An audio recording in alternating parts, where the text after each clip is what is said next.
안녕하세요, 미스터 리즈맨입니다. 오늘은 드라마와 서스펜스 영화 제목은 라필 퀘 하비토를 설명해 드리겠습니다. 스포일러가 있습니다. 영화는 베라라는 여성이 주인공 로버트 레드거덱에 그의 집에서 감금되어 있는 장면으로 로버트는 화상에 강하고 또한 벌레 물림에도 스스로 방어할 수 있는 인공 피부를 개발하려는 성형외과 의사라는 사실이 밝혀집니다. 어느 날 밤, 로버트가 의학학회에서 자신의 이론을 제시하는 모습이 보입니다. 그리고 그는 다른 과학자들에게도 자신의 연구에 함께하자고 촉구합니다. 회의가 끝난 뒤 로버트는 집으로 돌아오는 길에 병원에서 채취한 동물 혈액 샘플을 분석합니다. 얼마 지나지 않아 로버트는 자기 방으로 가서 침대 옆 화면으로 베라를 지켜봅니다. 한동안 그녀를 주의 깊게 관찰한 뒤 그는 그녀의 상태를 보러 갑니다. 그녀의 방에 들어가자 그녀가 자살을 시도했다는 사실을 알고 놀랍니다. 그는 즉시 그녀를 실험실로 데려가 상처를 치료합니다. 의식을 되찾은 뒤 베라는 그에게 얼마나 오래 계속될 것이냐고 묻지만 의사는 대답하지 않습니다. 이는 로버트가 그녀를 수년 동안 감금하며 실험해왔다는 뜻입니다. 로버트는 하녀 마릴리아와 몇몇 하인들과 함께 외딴 저택에서 살고 있습니다. 마릴리아는 로버트의 연구와 베라의 감금 사실을 알고 있습니다. 사실 마릴리아는 오랫동안 그 저택을 돌봐왔습니다. 아침 식사 중 마릴리아는 살아있는 동물에게서 체열한 것이라고 알리며 로버트에게 혈액 한 갤런을 건넵니다. 그러자 로버트는 그 피를 실험실로 가져가 몇 가지 실험을 진행합니다. 그의 실험실에는 연구를 위해 여러 혈액 샘플 속에 많은 곤충들이 들어있습니다. 그 후 그는 배양한 인공 피부를 꺼내 머리가 없는 모델에 조심스럽게 띄어서 그는 모델의 피부를 이식하고 마침내 베라에게 가서 그녀에게도 이식합니다. 여러 차례 화상과 모기 실험을 거친 뒤 그는 그 피부가 모기와 불에 강하다는 결론에 도달합니다. 다음 장면에서 로버트는 한 학회에 참석해 자신이 화상과 벌레에 강한 인공 피부를 배양하는 데 성공했으며 그 이름은 GAL이라고 주장합니다. 그는 또한 자신의 발명이 말라리아를 완전히 근절하는 데 도움이 될 것이라고 말합니다. 실험이 쥐에게 성공했으며 인간에게도 효과가 있을 것이라고 장담합니다. 발표가 끝난 뒤 수석과학자는 로버트에게 GAL이라는 이름의 의미와 피부를 생산한 방법론에 대해 묻고 이에 로버트는 그것이 심한 화상을 입었던 자신의 죽은 아내의 이름이라고 대답합니다.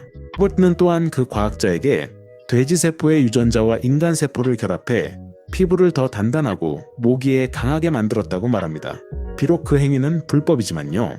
로버트의 말을 들은 수석과학자는 즉시 그에게 연구를 중단하라고 명령하고 따르지 않으면 위원회에 고발하겠다고 위협합니다. 그날 밤 늦게 로버트는 집으로 돌아와 모니터 앞으로 다가가 베라를 봅니다. 그러고는 그녀의 방으로 들어가 자신이 그녀에 대한 실험을 끝냈다고 알려줍니다. 더 이상 할 일이 없다는 걸 알게 된 베라는 로버트에게 자신의 미래에 대해 묻지만 의사는 침묵을 지킵니다. 그녀는 그에게 청혼하며 함께 살자고 제안하고 깜짝 놀란 그는 즉시 방을 나갑니다.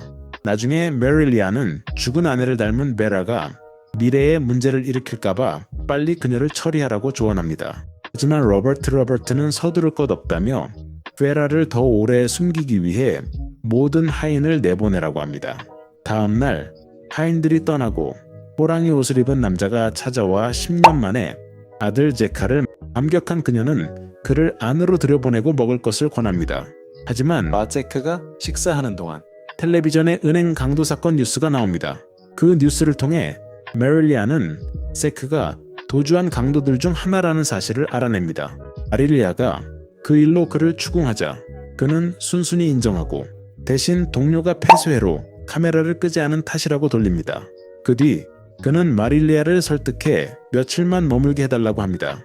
그 순간 세카는 감시 카메라 속 웨라를 보고 그녀의 아름다움에 놀랍니다. 그는 어머니에게 웨라가 어디 있는지 묻지만 그녀는 아무 말도 하지 않으려 합니다.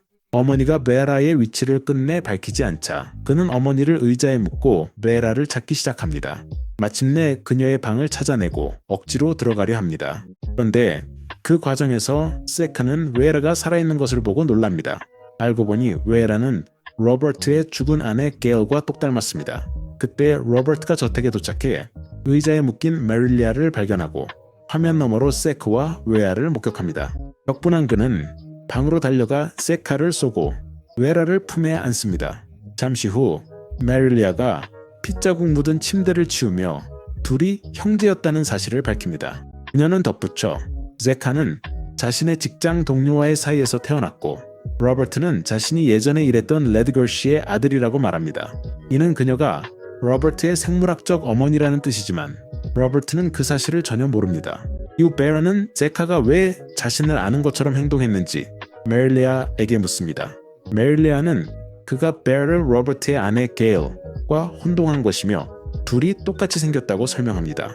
유복한 가정에서 자라 의사가 된 로버트와 달리 세카는 거리의 범죄자로 성장했습니다. 또한 로버트와 아내 게일 사이에는 행복한 딸 노르마가 있었죠. 하지만 어느 날 세카가 집으로 돌아왔을 때 메릴리아가 별채에 머물게 해주면서 모든 것이 바뀌었습니다.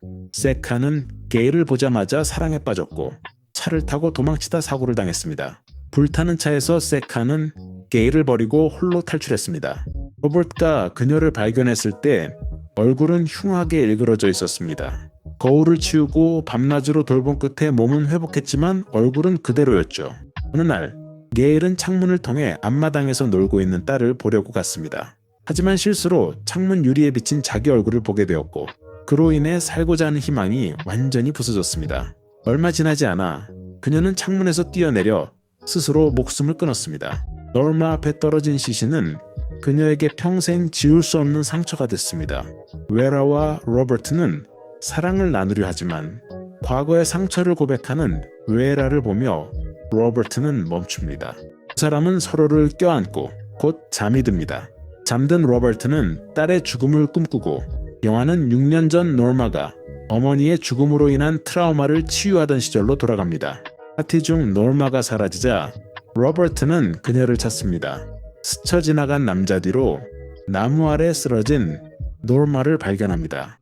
로버트가 노르마를 깨우자 그녀는 마치 성폭행이라도 당한 듯 비명을 지릅니다. 곧이어 땀에 젖은 채 깨어난 로버트와 동시에 노르마는 어머니의 부티크에서 일하는 웨센테라는 소년을 꿈꿉니다. 비첸테는 같은 가게에서 일하는 크리스티나를 짝사랑하는데 그녀는 레즈비언임이 밝혀집니다.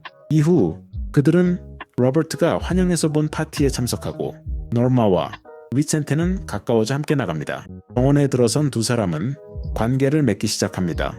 그 과정에서 노르마가 갑자기 공황 발작을 일으키며 비명을 지르자 로버트는 그녀의 얼굴을 때려 기절시킵니다. 이어서 비센테는 그녀의 옷을 정리하고 로버트가 그녀를 발견했을 때와 같은 상태로 남겨둔 뒤 오토바이를 타고 떠납니다. 사건이 일어난 지 일주일 뒤 비센테는 오토바이를 타고 산책하러 나가지만 곧 그에게 복수할 기회를 노리고 있던 로버트에게 뒤쫓기게 됩니다. 숲속에서 그를 추격한 끝에 로버트는 비센테의 오토바이를 들이받습니다.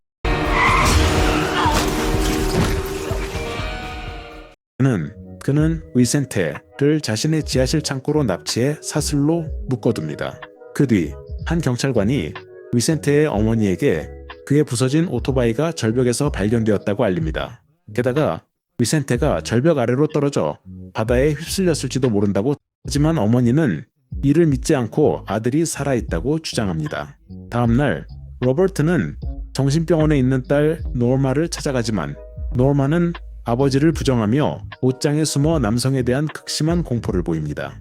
다른 곳에서 로버트는 비센테를 쇠사슬에 묶어 굶기고 괴롭혔습니다. 그러다 어느 날 지하실에 찾아와 비센테를 씻기고 더 나은 곳으로 옮겨 음식을 주었습니다. 며칠 뒤 노르마가 사망하고 슬픔에서 벗어나기 위해 로버트는 일에 몰두하려 합니다. 그래서 비센테를 면도시키고 수술실로 데려가며 새로운 실험을 준비합니다. 그는 또한 다른 의사들을 초대하고 웨센테에게 질성형 수술을 시행하기 위한 가짜 동의서를 만듭니다. 여기서 우리는 로버트가 웨센테를 여성으로 바꾸려 한다는 사실을 알게 됩니다.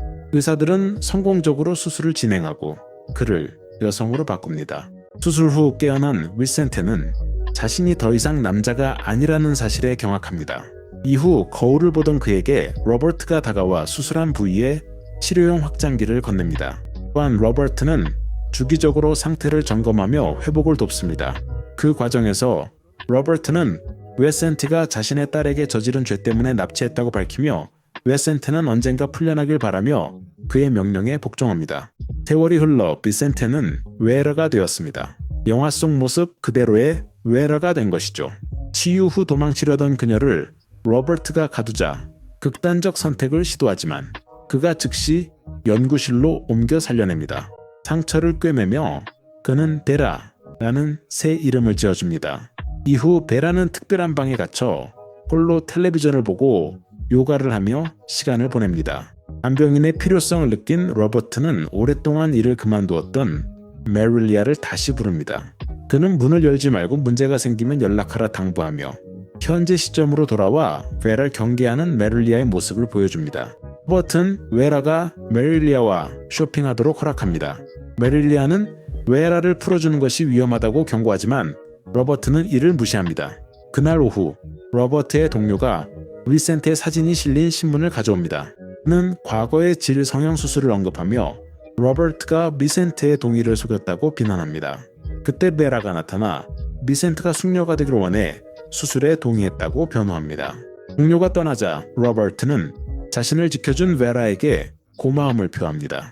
그날 밤 잠자리를 갔던 중 베라는 윤활제를 가져오겠다며 내려가더니 서랍에서 권총을 꺼내 가방에 숨기며 수상한 낌새를 보입니다.